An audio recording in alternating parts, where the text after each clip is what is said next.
आजिर motivation आपण जदि तुमको ऊपर को उठा इच्छा तेबे तुमको सही सब जिनिस छाड़ा पड़ो जहाँ तुमको तलू टाणुची। छोटे हो वा बड़ भूल तो भूल होता है। यह अणदेखा न करी निज भूल को सुधारिबा को चेष्टा करने उचित। कहीं छोटिया कणाटीए गोटे बड़ डंगा को पानी रे बुड़ाई देवार क्षमता रखी था। उपयुक्त समय रे जे भल कथा कहे नहीं सी मूक सह सामान। संघर्ष एवं धैर्य सहित आपण एक उत्तम गंतव्यस्थल हासिल करें।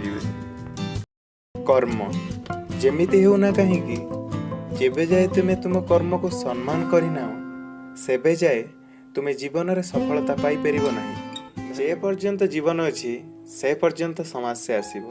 तेणु समस्या को धैर्यर सह सामना करी आगक बढ़ंतु। धन्यवाद।